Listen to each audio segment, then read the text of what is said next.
to Game and Makeup, episode 5. Episode 5. Exciting. My name is Haley McLean, and as always, I'm with... Michael Tucker. Michael Tucker. So anyone who's new to this show, the premise of this show is Michael and I are dating, and we both like video games. True.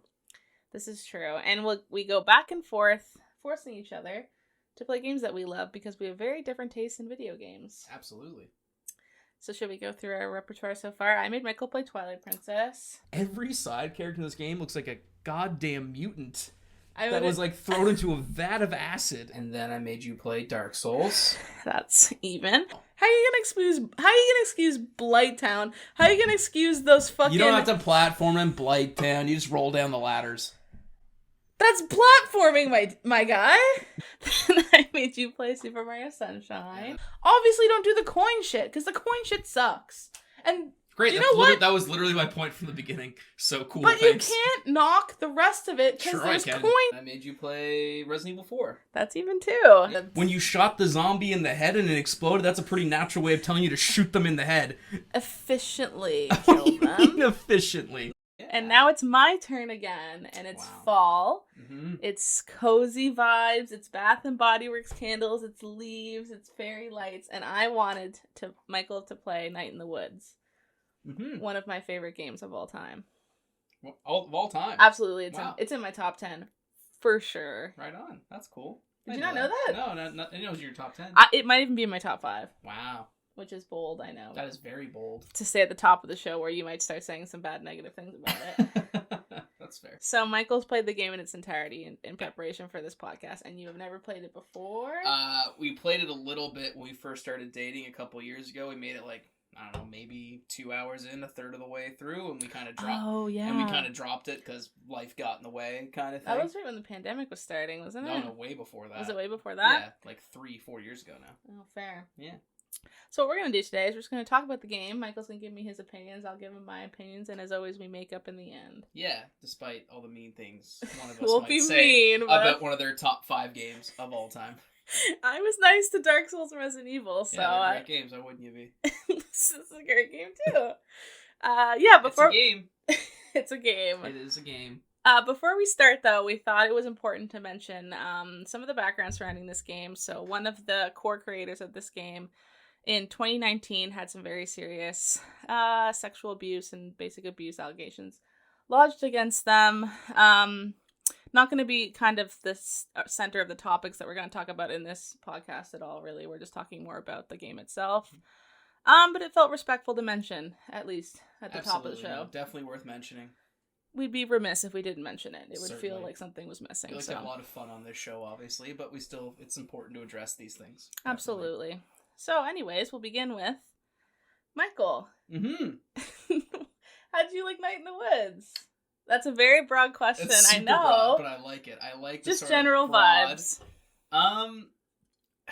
This is gonna be a hard one to talk about, Hale. I'm not gonna lie to you, because I'm very, very conflicted on it. Interesting. Because on the one hand, there's so many things about this game that I truly loved, and I don't use that term lightly, because there's some things about this game that really irked me, that really bothered me. But in those broad, general, what I think about Night in the Woods, it's a pretty good game. Nice, okay. It's a pretty good game with some major, major issues that I want to kind of get into. Okay. Before I get into them, though, I think, you know about this game a lot more than me and probably most of the people watching or listening to this. I know you love this game. You have the platinum trophy on this game. It's my rarest platinum. Which is insane to me that you get the platinum. You have to play this game so many times. I think it's 5 or 6. 5. Okay, so another thing I might say is I play this game every fall. Right. It came out in 2017 in February, which isn't fall. But since then I replay it every fall, and I don't know why, but it's extremely comforting. I just like that specific energy around that time of year. I associate with this game the last few years. So Sure. I've replayed it 2 times, like the year it came out, and then once a year since then. So it's 5 times. Wow, that's crazy. Yeah. And not to mention multiple playthroughs for the platinum. You did that 1 year, so it was probably 6. a total of 7 or 8 times you played through. I guess you don't play through its entirety. I think it was 6 times. Wow. Because there's tough this it is my rarest platinum until I get Red Dead 2. In 2023. Yeah, I'll check back.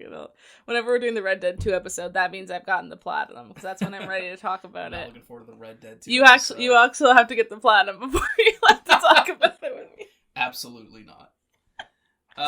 But yeah, I mean, I guess you kind of already got into it a little bit, but like, why do you love this game so much? Is it just the vibes? Is it? No, I think this game is extremely good in various ways. The music's amazing. I think the art style is like really unique and like cutesy, but still like has this ability to become dark. Sure. Right? Like when you look at it on its face, it's like, oh, cute animals running around. Like, wow, okay. But then it has this whole other like very cosmic existential dread elements that get added to it, and the art style doesn't really change that much, but you feel bad, even though in all the other scenes you're like, Greg's wiggling his arms, I love this game, and then all of a sudden you're talking to God and you're thinking about death, and it's still the same art style, but they get those two emotions at the same time. I think that's impressive. The dialogue's insanely good. Yeah, sure. These are conversations I've had sometimes, like, there's one specific conversation that May has with her mom that I think I've had verbatim with my parents before. Sure. That, like, while I was going through it, I've never played a game where I was like, I've had this exact conversation, and then it's almost like I was pretensing what they were going to say. I knew what they were going to say. Yeah. Because they were acting like how my parents act when they're upset with me, and I knew what they were going to say, and everything, it made me connect a lot more to May, and just to other general characters. And I also played it at a time when I was 23. Yep. I didn't know what I wanted to do. Sure. I felt very pressured to know what I wanted to do with my life, and I started playing this game, and it like made me cry sometimes, because it was like hitting the nail on the head so clearly of, I'm not a kid anymore, but I still feel like one, it's not fair that I have to decide my whole life right now, which this game handles pretty interestingly. Sure. So it just like stabbed me 10 different ways. I was like, oh, I relate. And it was great, and I loved it a lot. And that's why I keep replaying it. Plus the fall vibes. Sure. That's my favorite time of year. Yeah, no, all the stuff you said, I agree with. All that stuff's great. Thanks, everybody. I love the vibes. Next time on Game Admin. No, because there's one very important thing, Haley, that you didn't mention, and your things you praise about this video game. That would be the gameplay, which is my sort of major problem. We're starting in on this argument very early. Well, we might as well get it out of the way. Because it's kind of my main whole problem with the game. Because I 100% agree with you. I love the dialogue in this game. I didn't think I would. Because when I first started playing it for this episode, you know, and I think you can probably agree with me, the game has a pretty slow start. But that's kind of the point. It's got a slow start. We know from Twilight Princess that I like that. Yeah, exactly. But it's slow, and honestly, the kind of dialogue, I was getting real Life is Strange vibes. Life is Strange episode or part 1, it gets compared to that a lot. Which is a game that I couldn't finish because no humans talk like that in the world. Michael, you're being hella weird. What are you talking about? Hella weird, hella you. And it's like I couldn't even finish Life is Strange past episode 1 of the first game, because I was like, I can't handle these characters, and I never went back. And I was kind of getting that vibe a little bit early from Night in the Woods, but then a credit to the writing on the team who made this game. The characters, the dialogue, like you said, is so natural and organic, and as they open up, you get sort of past that superficial, artificial layer that we all have when we're, you know, talking to people sometimes, and you have your real conversations. The developers really nailed that aspect. The writing in this game is great. Yeah. The art style, like you said, it's great. The warm palette, the autumn palette, the blues and the oranges and the yellows and the browns. It's very cozy. No arguments with you there on that one at all. And the music, again, incredible. Fits the scenes perfectly. Wonderful, wonderful soundtrack. But again, that's everything in a video game except the gameplay. And please tell me where I'm incorrect in what I'm about to say in my statement. No. Night in the Woods mostly consists of getting out of your bed, going downstairs of your house, and then running to the left to talk to people, your friends, the people in the neighborhood, and then waiting for the next cutscene to happen so you can do it all again for about 7 to 10 hours. Yeah. Not very fun. From a purely gameplay perspective. And, like, hear me out, because this is, like, I don't want to be one of these guys on the internet who be that guy who decides Speak your what truth. is or isn't a video game. Because, you know, I'll fully admit, like, my little gremlin gamer brain wants scores, right? It wants the numbers to go up. It wants the dodge rolls. It wants mechanics. It wants the bang bang. It wants the shooty. It wants the high scores. The bang bang shooty, yeah. Right? And not every game has to be that. I'm fully aware. And I love lots of narrative-focused video games. I do. And I want to get and kind of do some comparisons maybe later on with some of those video games I love and compare it to this. But at its core, the actual, you know, I was thinking about how I wanted to phrase this, and I think I phrased it pretty well. I know we use a lot of food analogies on this show. Oh, yeah. We should pretext that with Super Mario Sunshine. Super Mario Sunshine is tropical Skittles. Yeah, as you can see in our previous episodes. It is. And Night in the Woods is a lot of sides with not a lot of meat. There's no protein to this game. There's lots of great writing and art styles and vibes, which are like your potatoes and your green beans, maybe, or your corn. It's a Thanksgiving dinner. It is without the turkey. That's the title of the episode right there. It's perfect. I just handed you that. But, I'm already cranky. I'm gonna let you speak your truth, though. Yeah, that's kind of was my main sort of problem with it. There's very light platforming elements. To call this game a platformer would be very generous, I think. Yeah, it's on the platform. There's a triple jump you have to use maybe 4 times in the game to move forward. Yeah. There's these little mini game sections spread throughout. You know, it's sort of like a rhythm Guitar Hero-esque game. There's like that's the hardest bit. Shoplifting pretzels and shoplifting stuff from like a Hot Topic. And it kind of honestly felt when I was playing it, those are literally shoved in because the developer's like, well, we need some gameplay. Because there's nothing going on in this game except running to the left and talking to people, and again, these characters are great. They're very charismatic. I loved I'm, you know, that's something I don't really do. I talk to everybody that I could on my way to my 2 main characters, B and Greg. Sort of the 2 main people you hang out with over the course of the game. But I talked to Selma and I talked to the Russian astrology guy because I enjoyed talking to them. Mm-hmm. But it honestly felt that it was just moving to the left, which was not a very fun game for me, personally. Thoughts, disputes? Am I wrong? I noticed you said move to the left quite a bit. Yeah. You said that like 4 or 5 times. Yeah. So I want to talk a little bit about yes, gameplay can make a game, but it also doesn't have to be the thing that makes a game. Sure. It could be something that's added to accentuate the story or the world even further. Mm-hmm. Why do we need to erect these walls between these 3 things? What? So story, world, and play, as I've previously attested, are the 3 things that make a video game. Sure. You can have a really stacked story, yeah, and just a little, little world, little gameplay where it's pretty much like a text-based game. Mm-hmm. Like adventure would be like that, right? Stories hiked up and gameplay and whatever world are pretty low. Yeah, sure. Or you could have a stacked story, world, and gameplay like Dark Souls. Those have 3 stacked tiers, right? Yeah, sure. But you don't necessarily, like, them being stacked doesn't equate to the quality of the game at the end. Like, no. To have, like, right. 3 tall piles doesn't equal better game, I don't think. No.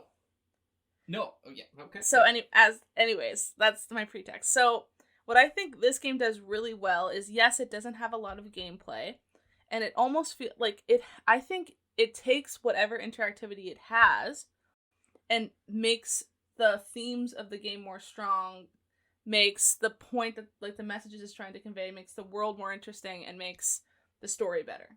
Okay. So, just to take your going left thing. Mm-hmm. So, in games, what direction do you go to move forward? Typically to the right. Mario goes to the right. When you're writing, you write to the right. When you're doing a timeline of events, you go to the right. Every day, May wakes up and goes left back into town. Whoa, man, I didn't think about it that way. But, right? Like, it's... Sorry. Yes, no, that's not... Go on, sorry. It's interesting. I'm being a dick.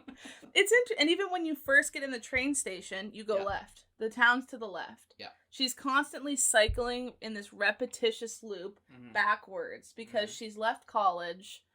May was going to college and she came home, and it kind of gets revealed later, like all those intentions. We can get into that a little bit later. Yeah. So we don't want to spoil too much. I mean, obviously. it's like a bit of a spoiler people cast. People should play this game. We don't want to spoil it too much. Okay. No, I think we should. Okay. Spoilers. Spoilers Ahoy for Night in the Woods, by the way. We won't... Once we start getting into the spoilery things, I'll say it again. So for people who want to listen a bit more, how about that? Okay. But anyways, cool. She's going to the left every day. She's revisiting her past every day. She's home. It's comfortable. She left all day. Yeah. So, yes, that's kind of basic, that you just loop back through town over and over and talk to people. But it's accentuating comfort and, like, going backwards and regressing back into trying to be your teenage self again, not being ready to go right yet. Mm-hmm. And while that's simple, I don't think it needs to be she's, like, doing crazy platforms and, like, doing puzzles to go left. I think just her going left is enough. Okay. That's, like, an example. Sure. Do you know what I mean? No, I 100% see your point, and I didn't think about that, so that's very fair. Because, I mean, to touch quickly again on, like, the themes of this game, I resonated a lot with them. I'm from a somewhat small town city myself. Yeah, I thought you were really going to connect with that concept of a town changing over time. I did. I certainly did. And, you know, not to get too personal on here or anything, but I have also had feelings and misgivings about my, you know, my place in the world in regards to the perspectives of others on me, like feeling like somewhat of a failure in the eyes of some people. So I resonated a lot with May's struggle. And, you know, obviously going back to your hometown, seeing your old high school friends, seeing where they went, what people are there, what people aren't there, that's a very real thing. And I resonated a lot with that. Like, the themes are all great. I guess the question that kept coming up in my head as I was playing Night in the Woods was, does this really need to be a video game? And that again, that sounds like one of these that guy on the internet statements. But I'm just for the sake of not to be devil's advocate. No, yeah. Well, that we wouldn't talk about anything if you came in here and said it was pretty and that looks good. It was pretty good. I like walking to the left. Yeah. But you know, because obviously this game is inspired so much of like 90s adventure games, you know, Tales of Monkey Island, or Escape from Monkey Island, Maniac Mansion, Sam & Max Hit the Road, Grim Fandango, like those these point and click adventure games, and you know, and the art style, like, and not saying I needed like, oh, I need to put the socket in the thing to make the thing go so I can now progress the story. I don't need I don't need those kinds of arbitrary gameplay barriers, I guess, that a lot of these games have. Barriers. Well, and barriers in the sense of, like, you know, the same way a Goomba is a barrier in Super Mario Brothers, something, an obstacle in the player's way. You know, that's what puzzles are in adventure games. You have to solve the puzzles to move forward, which is, and like, I get to your point of having those 3 pillars of gameplay. You don't need a perfect 3 pillar to go for the game to be good. I 100% agree with that. Mm-hmm. I just feel there's so little. It's very clear the focus on this game was telling a very interesting and compelling story, which they succeeded on all fronts. It just felt like the gameplay felt very sidelined to a degree that for someone like me, and not everybody, and this is just me, like, I wish there was more stuff to do to, like, make those moments with these characters feel more rewarding. I think I would have enjoyed, you know, talking to Bea and Greg and all these characters more if there was a little bit of challenge or obstacles to get through to those conversations so I can resonate with them, or maybe they come with you. And I don't want to I don't want to criticize the game for what it isn't rather than what it is, because that's not fair. Yeah. But you don't have to tiptoe around it. Like, so, but that's not what this is about, being comfortable, right? Sure. She was uncomfortable at school. She faced challenges at school. Right. Now she's home. Yeah.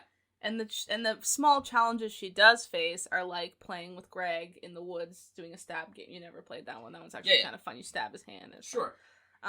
Stealing with Bea, like, that technically is a challenge, but you know, anything that becomes something that's difficult to do outside of just basic conversation she has, Yeah.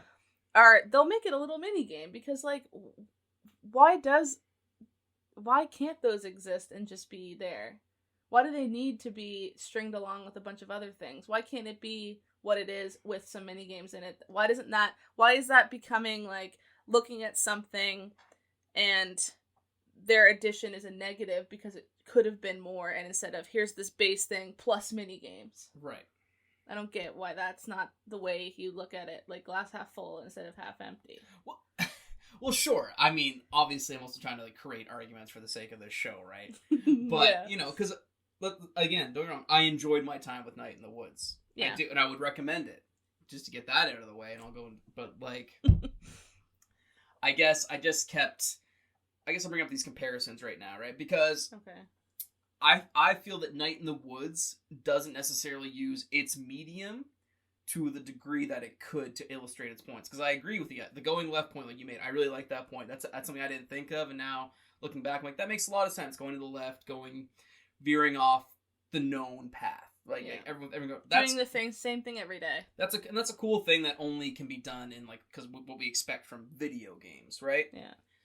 So great, that's a great use of it. But I wish there was more of that, because I think of the comparison I kept thinking. And these, like, so, like, What Remains of Edith Finch, right? Great game. We love that game. We played it together. It's an awesome game. And I'm not going to spoil What Remains of Edith Finch. I would never dare to spoil that game. But if you've played What Remains of Edith Finch, you know about that part. Like, that part in What Remains of Edith Finch. Yes, I know that part. Which is incredible. I cried like a baby when that happened.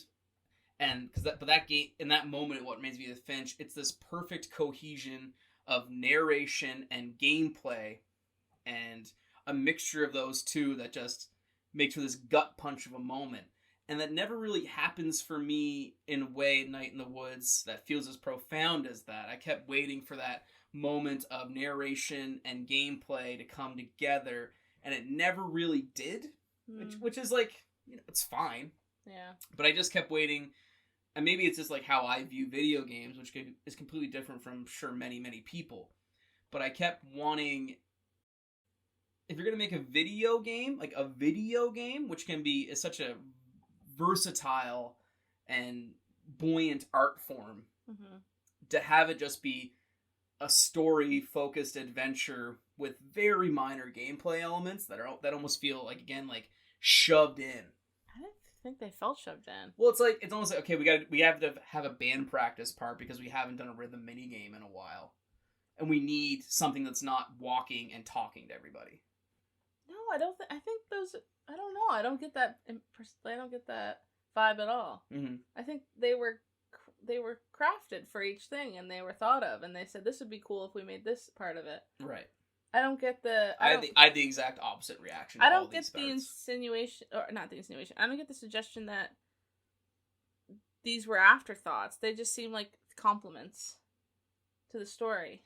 I feel very not that way.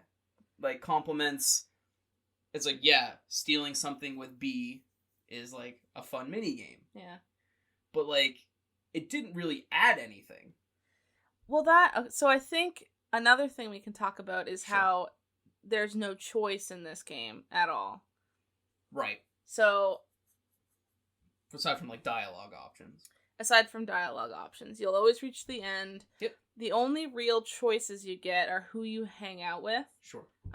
So you can hang out with there's different dialogues and different stories that happen if you hang out with Greg, one of your old friends who's a cute little fox, or B, one of your other older friends, who's a crocodile, and you can hang out with one and the other one and the other one, or you can save one playthrough for you only hang out with one the whole time or the other one the whole time. And the only real reward you get, the ending's always the same. You just feel different about it. You feel more strongly to one, or you feel more strongly to the other, or you feel different about the general themes in general because you didn't get to play the Greg stuff. You hung out with B. Yep. Did you hang out with Greg at all? I think I hung out with him once.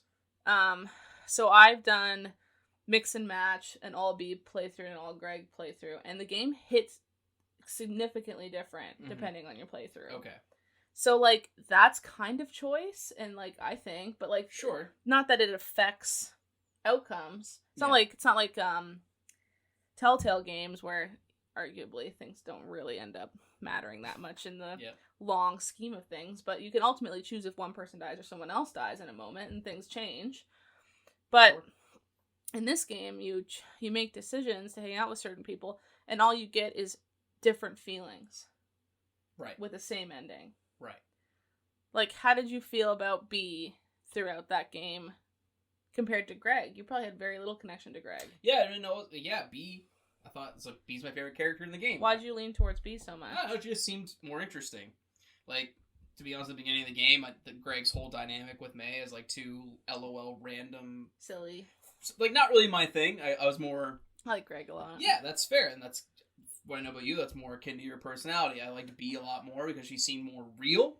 And, and like as her story goes on, you learn about her struggles with like being forced into being adult, which she didn't want to, and struggling with trying to support her family after her mom passes away, which is all very real things and written incredibly well. And I really resonated with her and like wanting to like have the life that May has that she can't have because of circumstance, and it all comes down to circumstance. And it hit pretty hard, and I was very, and I couldn't imagine, obviously if I ever do play this game, I'll do a Greg playthrough, but I can't, like, just not, that scene when you're sitting with B at the end of the party when you go to the city, and, like, such a powerful, beautiful scene. Yeah, that's I huge. can't imagine not being there for, like, my friend, who she was at that point. So, if you went and hung out with Greg that night, you go to, like, a donut shop with him and Angus, and a bunch of other stuff happens that's really interesting in and of itself between them. Because they have a really interesting story that I can talk about in a sec, because you didn't get to really hear about it. Sure. But...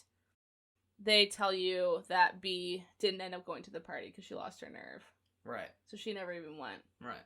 But if you go with her, she goes. Right. Oh, so that's cool. even B is a bit of a different character. Sure. At the end of the game, like the dialogue doesn't change, I don't believe. No. Like, she doesn't go, that party I didn't go to made me feel different today. Right. But, like, you know what I mean? Like, there's an insinuation that you affected her. Sure. Your choices affected her. She didn't get to do something because you didn't hang out with her. Right. Sure. Yeah, and that's all great. But that's purely narrative. Yeah. Which is like not my problem with the game. I love the narrative of this game. Yeah. It's the gameplay, of which again there's very little, which is, let's be clear, fine, absolutely fine. You're fine. No one's gonna get mad at you. I know, but like I just want people. There's all the people who let me get mad at him. Let me do that. I kept thinking. I've already said it a bunch, I guess. I just wanted that cohesion of gameplay and narration to come together. They just felt like two separate things to me. Like, the themes of this game are great, the characters are great, and the narration... Okay, well, I understand that. Said it all ad nauseum at this point, for the episode so far. I just wanted more. And I guess, to bring up another... We're both like this, sorry. I know, we're very scholarly people talking about this. Well, the late stage capitalism undertones. I mean, that is something really big about this game we probably should talk about, but anyways, continue. I guess another sort of issue I had with the story, and it's a small one. It is small. Yeah. But we should talk about it because this game is so story focused, I think, is like, and I get what they were going for. Because I think I know what you're going to complain about. Okay, well, I'm curious. Yeah. So the whole, the game takes place over the course of, 9-10 days, I think. Yeah, about that, like 2 weeks. Almost 2 weeks. So the first, 6 or 7 days, it's, get up, run to the left, talk to B at the store, talk to Greg at his store, talk to people on the street. Who am I going to hang out with? You do that for about the first 3-4 hours of the game, 6 days. And then on Halloween... the game sort of has its first big... spooky twist. Which I guess, again, spoiler warning. This is probably... yeah, we'll talk about spoilers now. Yeah, we're going to talk about spoilers, because there's a kidnapping. And you're like, oh, that's crazy. What's going on? Mm-hmm. And then as the game kind of goes, the game becomes less about this mundane routine and more about the unknown and the weird creeping into what we want to be a regular... and just when the game started to become, it was almost becoming too repetitious for me. That moment came in, I was like, ah, cool. Mm-hmm. But, and it's a large but. No, it's a small but. It's small. It's almost like too much of a tonal whiplash. You think? A little bit. Like, you're playing it, and it's so much of the dialogue is handled so well, and it moves past this and kind of embraces the weirdness quicker. But there's a little bit, maybe for like an hour or so, in those kind of 1-2 days after this kidnapping on Halloween, where the game gets a little like, are you a horror game now? Are you a spooky game? Like, it's a weird bit of a tonal whiplash that, like, I was like, kind of weird. I moved past it pretty quickly, and the game at the end goes full crazy. Just absolutely wacky, which is, I appreciate as a fan. Did you like it? I did. I thought it was a little... It splits people. People either are like, oh, okay, whoa. Or they're like, oh my god, I hate this now. It's almost like... And I get what they're... It's not... I get what they were going for, right? Because, again, this game is about repetitious routine and living in your small town and wanting to be safe in your routine, and then having your routine threatened by, firstly by like, oh, my friends are getting jobs, my friends are moving away, my parents aren't these all-knowing people, protectors who I thought they were. They have their own issues. It's like, okay, those are really real things that kind of mess with routine. And then the absolute, like, truck hitting you of cosmic horror, which is like, it's like, and I kind of wish maybe they sort of like, not that they should like choose a lane, because I think it's all handled pretty well for the like 95% of it, but it just felt like the whole, there's a cult shows up, and there's this cosmic horror in the mines that they're feeding these like drifters and stuff, and almost feels like a touch too much. Like maybe you could have leaned into more of like May sort of like dealing with her mental health issues, her disassociation, because that's that bears talking about too, is that May suffers from disassociation. She has trouble. She has mood disorders. And it's all, and like that dialogue's all handled great, and you kind of learn why she left school is because she couldn't connect with people, because she didn't see them as people. They were just like shapes, and very real, serious stuff. And like it really felt for her. I got kind of emotional. I was like, man, it's terrible. And then, so I think maybe sort of like her friends moving away, her friends getting jobs, like that could have been maybe more of a subtle way to approach and like during deal with that kind of stuff, as opposed to a semi-truck of Cthulhu coming in and... See, I think they pair. Oh, I agree they pair. I just think it could have been handled a touch more deftly, maybe. A touch more what? Like deftly, like smoother, like subtle, like more subtlety. Okay. That's again very small gripe. Like it's handled a lot better than I'm making it sound. I'm making it sound harsher than I mean to. Yeah. Because I do like the twists and I like the dialogue. The dialogue's all great, and there's great moments. That the last 2 hours of this game, I was like just engrossed. I was like, I have to see what happens. Yeah, like, I was so fun. Into it. So but I understand why people might be split on it for sure. Yeah. No, I've seen people online be like. What was your first? If you don't mind me asking, your first reaction the first time? But do you remember? I don't really remember, but I remember being like when the kidnapping happens, because it's harvest, and it's like a little thing they do, and on Halloween. It's Halloween. They call it harvest, which is kind of cute. And then May's just chilling by herself because everyone else has plans, and she witnesses a kidnapping. And it's also interesting that the majority of the unique animations they save for like these spooky bits, right? Yeah. Like otherwise, most of the animations you see are really basic. It's her doing the same like things over and over again. Yeah. But then when things are crazy, they put a lot of the budget into these scenes because it's supposed to feel unsettling. Look how different it looks. Right, yeah. Like, oh my god, like that was a very intricately animated kidnap scene, but everything else, people barely move. Like that, and then you're supposed to feel really uneasy when you see that. And I remember being like, oh my god, and then when he's like jumping through the fence, it's like, oh my god, I see a ghost, like what's going on? And then I do kind of remember when you first learn about the cult, and I can quickly explain that because it is a weird twist. Yeah. So there was just like mentioned throughout the game that they have a friend named Casey who disappeared after May left for school, and they assumed that he hopped a train and left town. And Greg especially was really close with Casey, and so was May. Right. Angus and B didn't know him very well, I don't think. So you never really learn what happened to Casey, and that's kind of like an ominous undertone, right? Like they kind of at the start play it off like, oh, I'll miss Casey, I wish he was around. But then they find an arm outside that's unsettling, and then there's these little hints of things that something's going on. Mm-hmm. May is having these dreams where she's speaking to these like celestial beings, trying to figure out what's going on. Well, she's not speaking to them, but she's seeing them and not really understanding what's going on. And then it's revealed that there is a cult made up of a bunch of men within the town who believe that there is a monster or some kind of being or god or something located in these mines underneath the town. So it used to be a mining community until there was a mine. There's a lot of anti-corporation, anti-capitalist discussions about this game, which I think are so interesting, and they handle them really cool. Absolutely. There's these stories you hear about 100 and something miners died like in the 1800s in the town because there was these gas pockets, and the bosses didn't tell the miners about it, so when they did these controlled explosions, it caused a cave-in and killed like 100 and something people, which is huge for a town that small, right? That was probably like a third of the people at the time, or who knows. Mm-hmm. So that's like the undertone of that.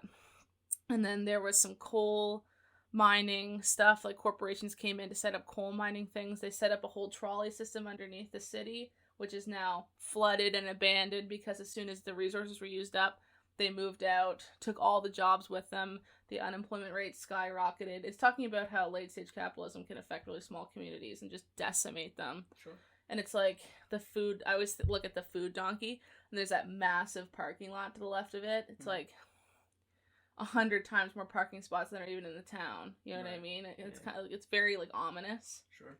And I always thought that was interesting. Like they use these spaces to tell the story about like how everyone in the community is feeling before you even know that that's like kind of what the game's about. Right. It's like, oh, the food donkey's gone. What the heck? It's like, yeah, they couldn't pay for it anymore, so they chucked everybody out. Like, you know, that's just kind of what happens in those communities when they bum rush them with a resource, take it all away, and then leave them to deal with it themselves. Sure. So in response, the community, this group of weird men, instead of kind of assessing why their community is failing and maybe thinking about it that way, they decided to just kind of place it on this unnamed thing and blame that for why their community isn't working anymore. So they were throwing people down in the mine shaft to feed it, to try to appease it so that their town can come back to life.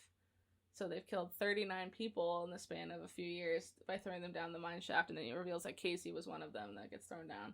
Mm-hmm. So the reason why I just explained all that, because great plot summary. Thank you, is because I think this pairs with what May's going through pretty interestingly, with all these like weird, complex, like capitalist themes in the background too, because that sounds confusing. I hope I'm not sounding confusing. No, you're good. It's like these people are trying to go back to how things used to be. Sure. And they don't know how to do it. Mm-hmm. And there's even interesting dialogue where they're saying that May's seen it too. Like, May's seen it too. Like, you've seen the beast too. And, like, that's, like, one of the only insinuations that what May's seeing might actually be real and not just, like, her dreams. Sure. And then when May's talking about it, she's like, I think I kind of understand where they're coming from. And they're like, and Greg and them are like, what are you talking about? How can you understand what they're talking about? It doesn't make any sense. But it's because she's in a similar situation where she's trying to regress back to how something used to be. Mm-hmm. How she used to be when she was home and safe and things weren't as complicated before things got hard, essentially. And just like those people were trying to go back to a time before things were hard. Sure. So she's resonating with them in like a grandeur way in this weird moment where like you get thrown into a cult in a mine and this weird stuff, but for some reason it's like familiar. Yeah. I thought that was super like I thought that was so interesting. And while I get that some people might not like this weird cult getting thrown at the very end after like a repetitious game for the first few hours, I don't know, I thought it like made it go like whew, and expanded to this bigger, more interesting thing. Sure. Than just one person experiencing something. It was a communal, like, individual versus community experiences of the same feeling. Yeah, no, definitely. That's very well put, very well said. That was rambly as hell. No, that was good. It was good. It's just... I like the ending. Yeah, no. Great. All good stuff. Again, great narration. No I one's just spit out a bunch of beer. great narrative. No one's disputing that. Just wish there was more gameplay. Not to repeat. What would you... I know this is so unfair, but, like, Yeah. you're also kind of being unfair. What would you add? How am I being unfair? I want my This video game- game to have gameplay. That's an unreasonable ask. I'm not going to talk about what this game has and that I I've don't talked like. about what this game I'm going to has. talk about what this game needs, which is anything I could possibly think of in the whole world. I've talked about what this game has. I agree with you. Great music, great narration, great art style, all that stuff. I mean, if I was... Put a freaking puzzle in there. Make me work for my rewards. Make me feel satisfied. Give that little gremlin in my brain who needs satisfaction. That gremlin can chill a little. Can he just enjoy the ride? No, what you're saying, see, that seems to me like a cop-out kind of answer. Like, you're just like, I didn't make the game. No, but like you love this game, and totally fair why you love it. It's a very Yeah. you game. I understand that. But I think you might be getting a little bit of a pass on its issues, that you're just being like, well, just let it be. That's not a good way to look at life. Let it be is fine. No, I'm not saying let it be. I'm saying, what would you add then? I want to hear what you would add to make it like... I would add, I mean, not that it needs to be a complete replica of like classic point and click. I would add puzzles. I would add making exploration, that walking to the left, be more rewarding. Give me more things to find. Give me items to pick up. There's a lot of things to find. You just didn't go. I found the rats. I was gonna bring up the rats. I found the rats. Did you feed them the I pretzel? fed them the pretzels. I stole the pretzels. I fed the rats. You saw me do that. I remember. No, I didn't. First... I found the tooth. Nothing happened. Oh well, do you know what the tooth means? Did you have a conversation with your dad about I talked the to tooth? my dad every day. He never told me about the tooth. At the end, in front of the house. I talked to him. He didn't mention the tooth. The tooth was a tooth. So. You find a tooth in the attic, by the way. Yes, so every day you have to ask your dad to move some boxes, and finally he does, and there's a tooth. It was May's granddad's tooth that he had saved, and it was because, I don't remember if it's her granddad that did this with his other workers, or if he just had it, but there was, like, a really aggressive boss or something that did something bad, and the workers collectively rose up, beat the shit out of him, and tore all his teeth out, and each took a tooth to remember the, how collectively they are more powerful. Oh. Cool. Unionize today. Like, right? That's like the gist of what these conversations... This game is socialist propaganda. This game wants you to unionize now. But yeah, okay, that's what that means. Alright, I guess I just missed that dialogue. Maybe I wasn't paying attention. You were talking to your dad. The dad, you give the tooth to him and he's like really pleased and happy. And then they talk about how he wants to pick it at the Ham Panther, and then she's gonna come join him. And I guess, to be fair to how I played this game, by the end of like the last 5 hours, I wasn't necessarily going to every place I could go to. I didn't go down to the tunnels and talk to the teenage. I didn't go all the way to the left of the parking lot to talk to Jerm and his friends. I didn't do all that stuff because honestly I just wanted to get through it so we could record our episode about Night in the Woods. I wanted to beat the game. Oh, you hate to hear it. But like, I feel like the game could have incentivized me more to explore instead of being like to your point, like, life is boring, life is repetitious, do you get it? I'm like, yeah, I get it. Like, cool. Like, good theme, good point. I understand. But like, I don't need, and this is the same problem I had with, you played Firewatch, right? Yeah, of course I played Firewatch. So, the same problem I had with Firewatch. Oh my god, don't start the Walking That's a whole other Simulator episode, debate. but I want to, like... That's a good one. I should make you play Firewatch again. I'll play it again. Because I like Firewatch. No, I also like, but like, the whole Firewatch was just like, life isn't what you expect, it's real, do you get it? I'm like, yeah, I get it. Like, I don't play video games for that, I guess. Some people do, though. No, and that's totally fair. I'm not trying to, like, again, like I said at the start of the episode, I wasn't trying to, like, make those people's feelings invalid. I'm just trying to tell you my feelings on this very good game. I just wish there was more to feed that gremlin in my brain, to give him more stuff to feel satisfied. That's all. That's all. It's just so interesting how different we are, which is why this podcast works. Sure, absolutely. I mean, I replay this game, but you replay Dark Souls every other time I come to the living room, you're playing Dark Souls. Yeah, dude, I like killing stuff and watching. I haven't used this sword with this stats yet.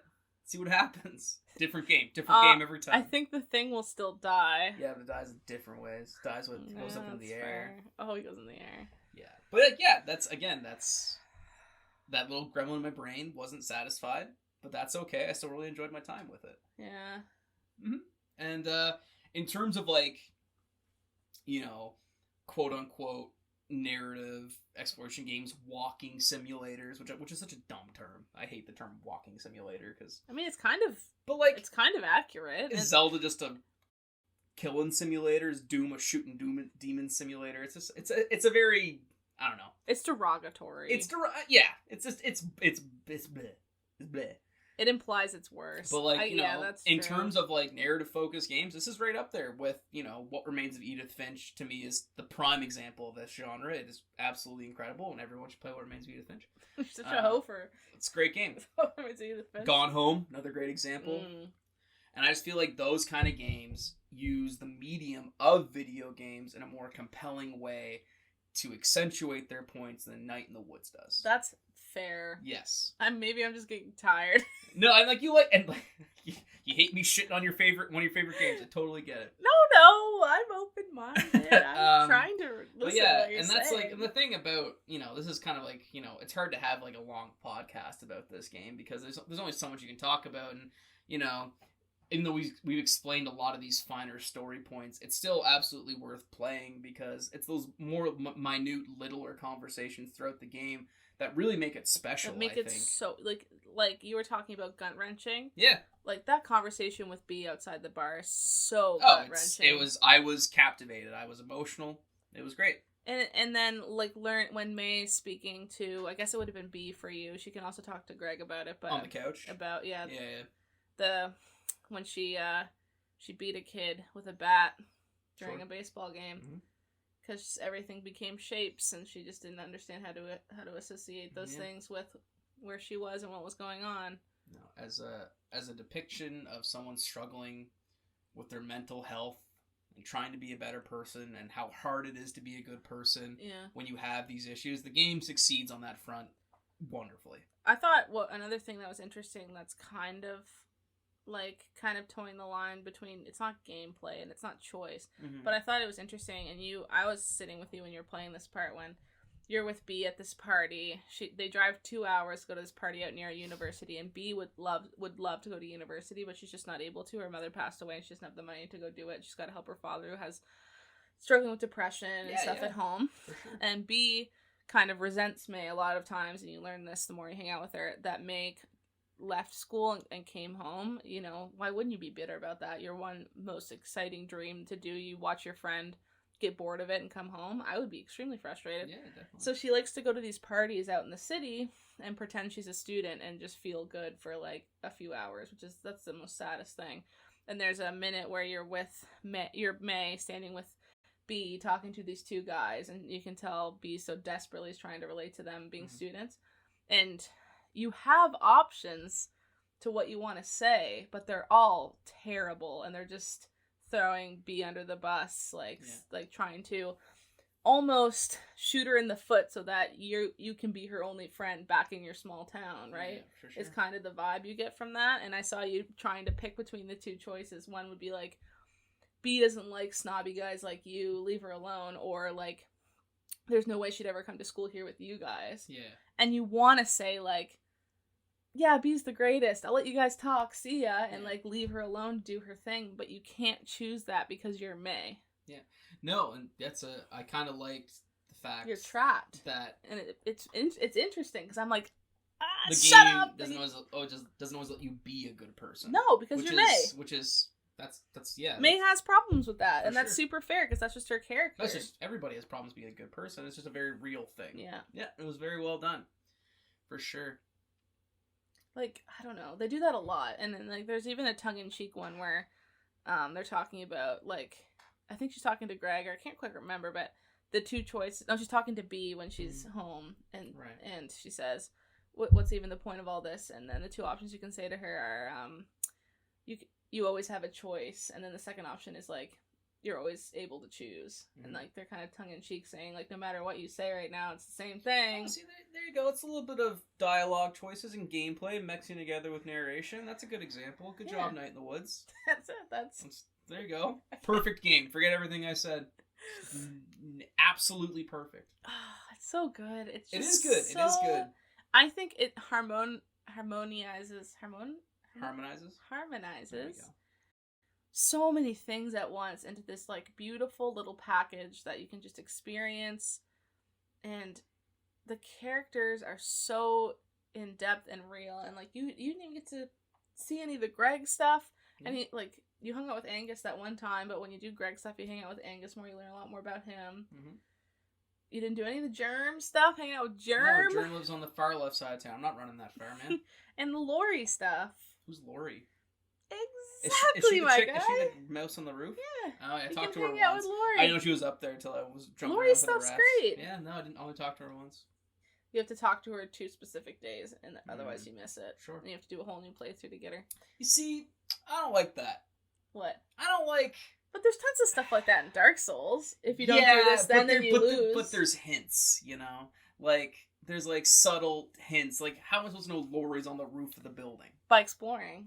I do explore. Didn't you just say you want more things to find when you explore? But also, I want, like, reasons to explore. Like, if you talk to, like, I don't know, the goat guy, who was like, oh, Lori sometimes hangs out in weird spots in town. Like, oh, I wonder who that is. Maybe I should explore more thoroughly.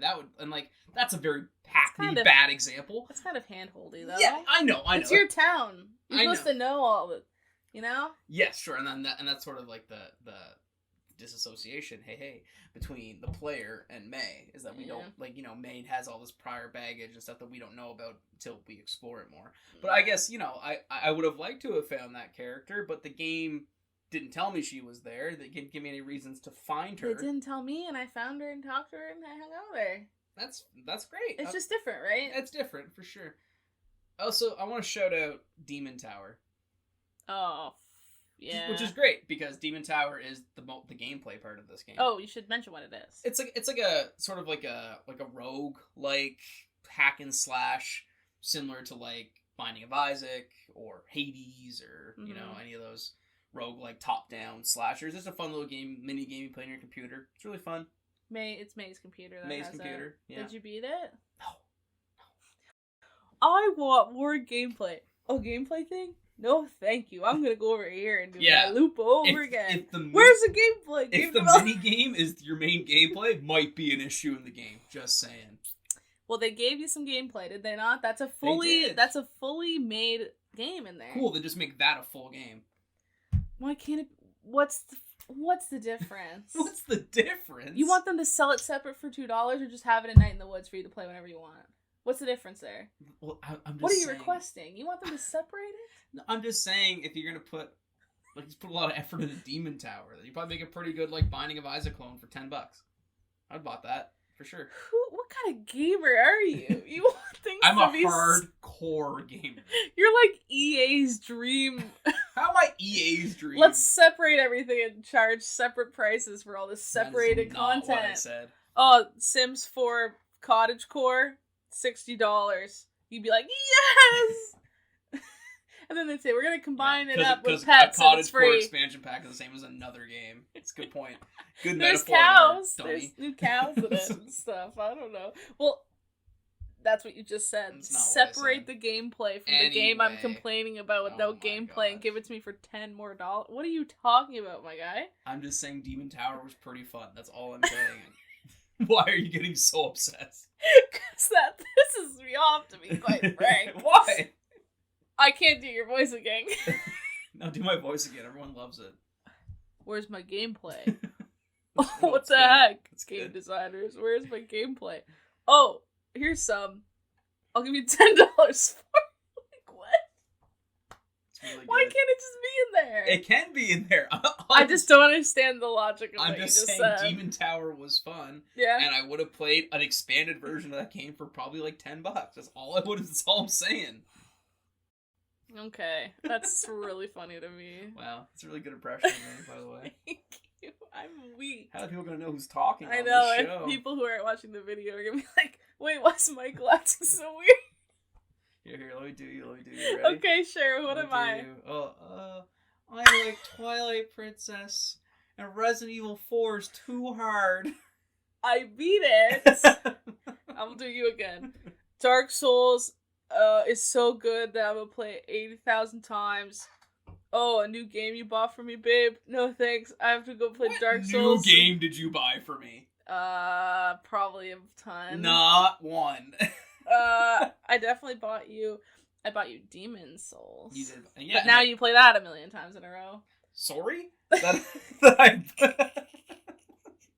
We're getting wacky. Yeah, your point's been disproven. Anyway, that was fun. No, that was more a of fun this. Tangent. More of this.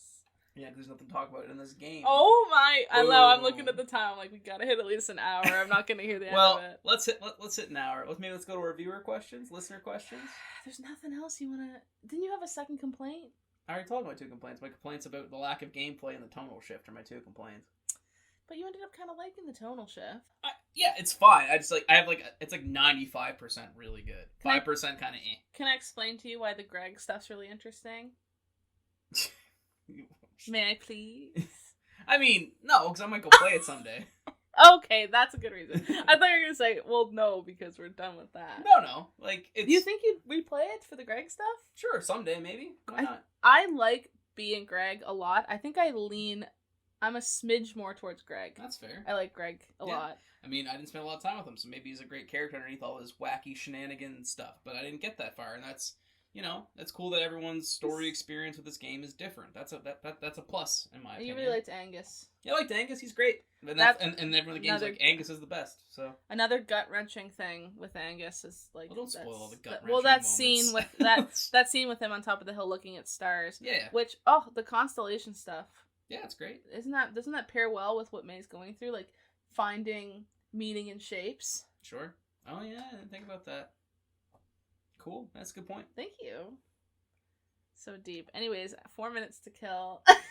Yeah, This is great content. I hate Fishing how... for an hour to finish. Shut up! I hate how Resident Evil was like, oh my god, it's been 2 hours, and then oh my god, a game with like substance and mechanics had so much to offer. It's crazy. Who do you think's a better protagonist, May or Leon? I'm just like May Borowski for Smash. Oh my god, that'd be amazing. With oh her my bat. god, she can jump. Her bat and her triple jump. And her getting a bat might go against her entire card arc in the game, don't you think? She's a bat in all her just dreams. Beating people with a bat? That's a bit problematic. Yeah, thank you for calling me out on that thought. Yeah. No, I mean Leon, but whatever. No, May's better. Sure. I like Leon. Alright, let's go to the listener questions. Yeah, listener questions. We love our listener questions. If you have any questions for us, please, follow us on Twitter at Game and Makeup. And every time we do one of these episodes, we always ask our friends for questions. And we got a couple of good ones. Yeah, here they are now. Alright, we have less questions and more general comments. Some of them positive. Indicative of the quality of the game, who's to say? We have some questions, I said. We do have some questions. I'm being a dick. I'm sorry. Go ahead. At Matt Thomas said, I'll go back to it eventually. As you should. I hope you should do. You should finish it. It's not that long of a game. It's like 8 hours. Michael Leary at Orange Flavored says, my take is that I need to stop stalling and finally play it. That seems like a lot of people are like, I've heard of it. I've never played it. A lot of people got it in like a Steam indie bundle. There was an itch. What's it called? Itch something bundle. Yeah. Apparently, a lot of people got it through that. Yeah. No, it's yeah. Our friends. What? Yeah. Yeah, it is good. It's true. Our friends at Level Zero Pod, which are another great podcast, definitely check out. They just launched season 2, and with their History of Sega episode, which you should all listen to. Oh my god, it's great. But they said this game is all charm and a bag of chips. It allows May to navigate her past in a nonchalantly, not going to let it affect me kind of way. Did you go into the game expecting to dislike this attitude, or were you sold on the premise right away? Did you leave more or less annoyed? That seems like it's aimed at you. Yeah, that's a great question, Level Zero. And that's a great question. I have to actually think about it for a second. It's so good, I gotta think. I mean, so I kind of came into this game with some prior notions when I had played with Haley a few years ago. And what notions did you have then? It was sort of like I said, like more of like a Life is Strange, wacky, like nobody talks like this kind of way, or like it's like. You know how Life is Strange for like 35-year-old men writing teenagers? And it's like, that's not how they talk. Yeah. And I sort of got, and when we played it a couple years ago, I wasn't that into it, because we were playing it together. Is it because I was doing the voices? No, it's more like a game like this. This more of a slow narration. It was because I was doing the voices. Let me answer my question. The sort of slow narration style kind of game is better played alone, I think. Oh.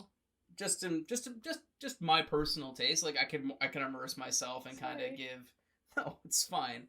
But give the characters my own kind of voices and impressions in my head. So when I went into the game expecting, I was like, okay, I just got to kind of get through it because he wants me to play every game, make up. And then I got very into it as it went on, like I said.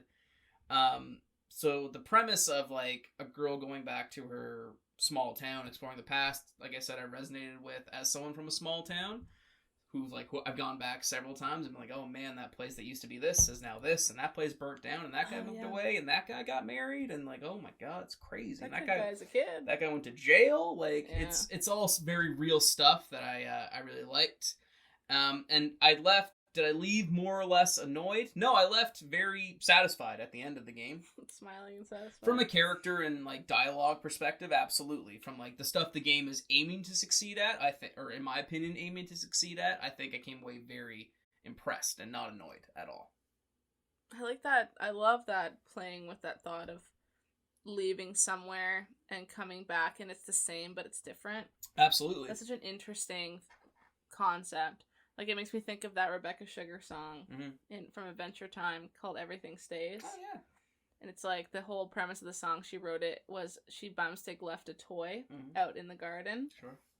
And she forgot about it for months. And then it stayed in the exact same place. It didn't move. But by the time she found it and went out to pick it up, the back of it had been stained white from the sun. So it's like, nothing touched it. It just existed. But everything changes over time, even if it stays still. Right. That's so interesting. It's poignant. It absolutely is poignant. And obviously, I think just a quick note that this game obviously owes a lot to, like, the animation and the art style is beautiful, as we said, but I think it definitely owes a lot to, like, cartoons. It's very cartoony in a very adult kind of way, like Adventure Time and Steven Universe and other, you know, kids' cartoons that are enjoyed by adults. Certainly. Yeah, this is an adult game, though. Oh, for sure. Don't let your 8-year-old play this. No. They'll be like, first of all, they'll be fucking bored. Where's my Fortnite gone? When does May do the Fortnite dance? She should. May does have some nice dances. Yeah. Where's Thanos? Where's Thanos? Oh. That was nice. That was a nice moment we just had. Haley. Next question. Thank you very much, Level Zero Pod. Thank again. you. Check them out. Those guys are great. Chris Babino, another friend from another podcast. Hello, Hyrule. Hi, Chris. Hi, Chris. He says, love this game. If you could pick any character outside of May to get their own spin-off game, which would you choose, and what type of game would it be? Love this question, This is by such the way, a good Chris. question. You want to go first? Yeah, I suppose. Good, because you are. Oh, what would I choose? I probably B, but I kind of want to say Greg when him and Angus moved to Bright Harbor. Oh, yeah. Because I want to see what those two get up to. I'd play that sequel. Yeah, right? Like, sure. Because they're going on to something different, and that's kind of almost like the antithesis of the themes of the first game. It's like, instead of coming home and doing similar things, they're going somewhere new and trying to live their life as queer people in a bigger town where they're not the only two queer people in their small liminal space. It's true. Like, what? That'd be super interesting. I'd love to see that, and probably they would start the game and go right every day. Mm-hmm. Oh, there you go. That's my answer. Yep, I would absolutely play that sequel. Right? Night in the Woods devs, if you're making another one, it's a good pitch. Mm-hmm. They're working on something. Oh, for sure. I guess for me, I'm trying to think of like maybe like a Stardew Valley-esque or like Harvest Moon-esque. Like it's B trying to like keep her store going and like keep it profitable, but she has to like, you know, balance the books and stuff, do those like little tasks like in Stardew Valley. Maybe she has to go out into like to the mines that are outside the town to get, I don't know how material. Yeah, I don't know, like a Stardew Valley-esque bee simulator, not B as in BEA, not B as in BE simulator. It's a different game. That is a different. The beast. I know exactly what you're talking about. The bee simulator. But yeah, like a bee Harvest Moon Stardew Valley-esque game where you have to like, keep your business going and help your dad suffer. That's so depression. sad because she's trying to escape that. Yeah, but that's life. Oh my god, what a That's nihilistic the whole point of this game. Is that like life gets in the way of life, and you got to do stuff that you don't want to do. Absolutely, that is true. Which is sad, but very true. It's just a bummer game. I think it'd be a big fat bummer. Would you say this game isn't a big fat bummer? It's like, well, I would say it's a boner. It's not. It ends cautiously optimistic, but Sure. still nihilistic. Yes, absolutely. It's sad and it's like existential dready, but she seems like she's in a better spot at the end than she's at the start. So definitely, I don't know. It's kind of a happy ending. Mm-hmm. Who knows? All right. So sincerely, Eric has a question for us. As for Night in the Woods, is it the Garden State of indie games? I don't know what that means. You never seen Garden State? Zach Braff's 2004 seminal indie classic about... What happens? So it's like this dude who goes back to it. It's actually very similar to it. It's actually a very fair question. Really? He goes back to his childhood home, which is in New Jersey, for his mom's funeral.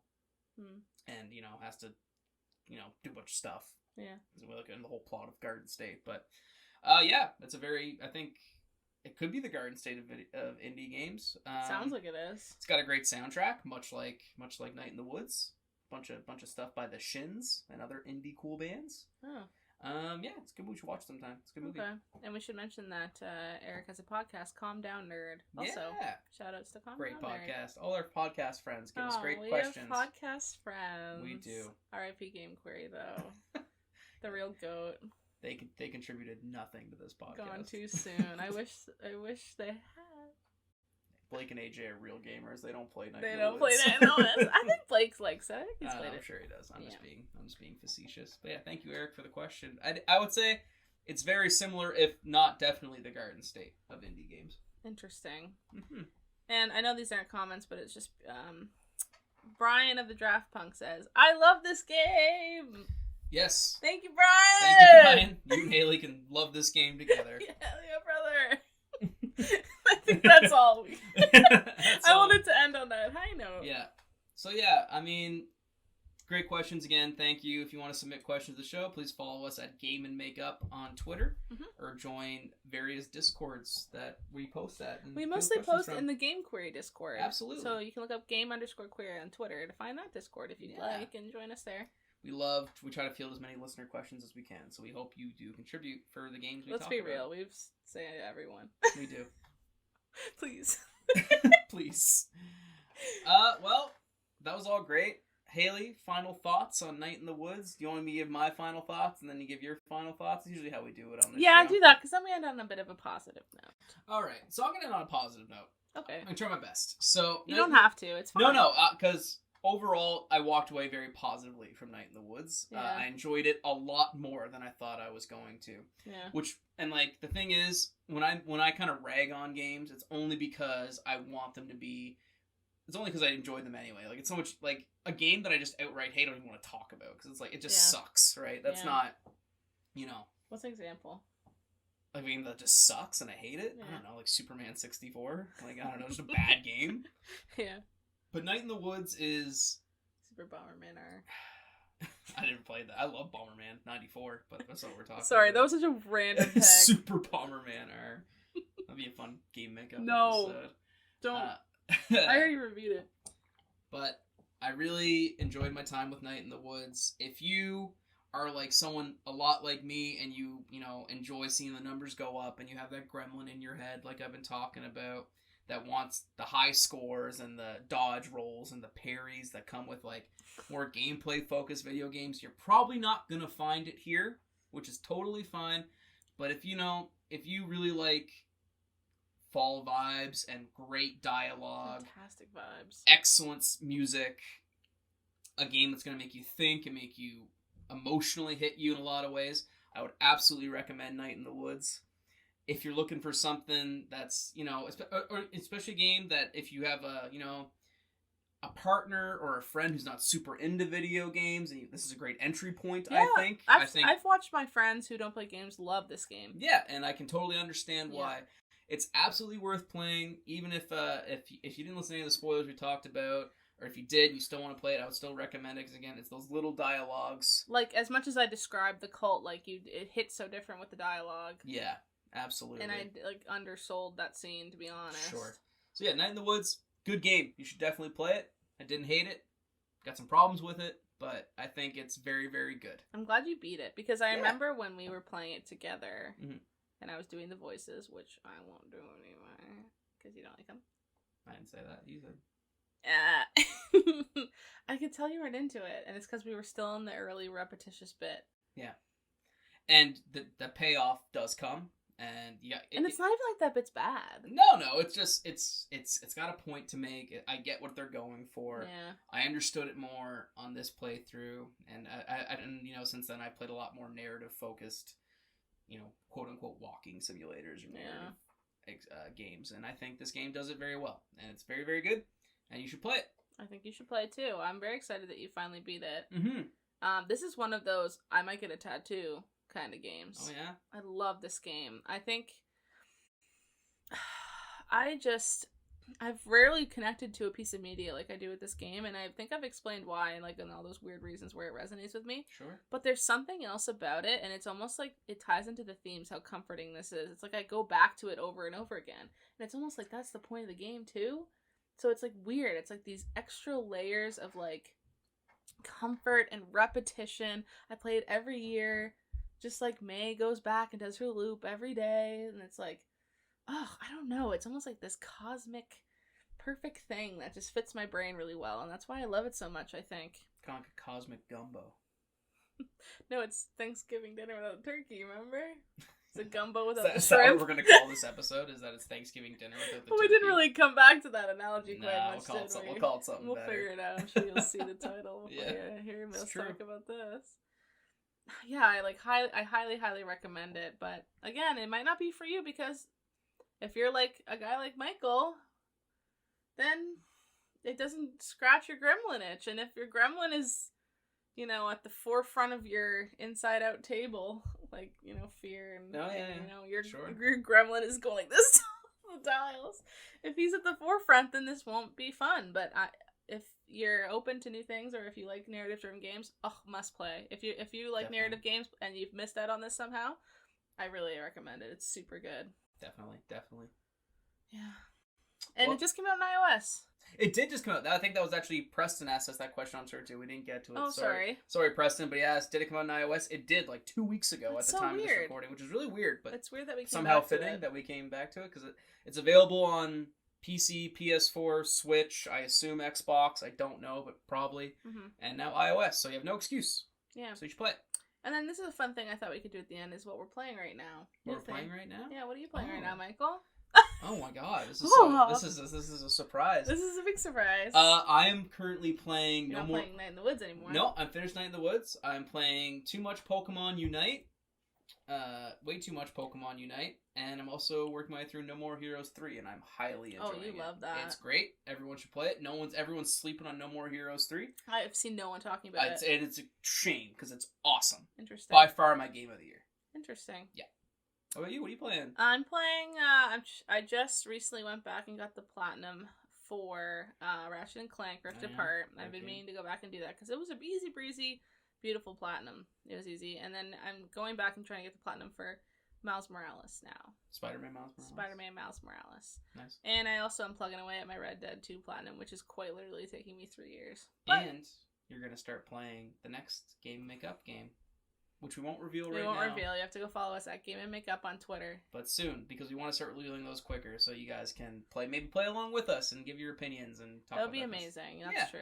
So look for that soon. Michael, where can people find you on Twitter? People can find me at Mike P. Tucker on Twitter. I tweet about mostly video games and the Toronto Maple Leafs. We love them. We love them. You love them. Just me, to the point where it's awful. No, it's cute. Yeah. I'm HaleyFax on Twitter. Mm-hmm. I tweet about games and also the law. The law. Because I like the law and I work in law. Cool.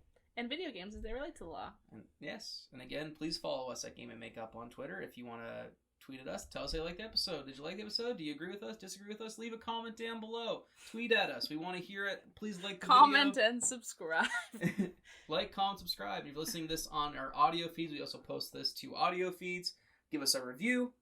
Make sure you subscribe, because we'd love to have you. Oh man, we're being pluggy. Are we getting to that point? The bills are due? The bills are due. Yeah, we make absolutely $0 from this, so don't worry. And why would we?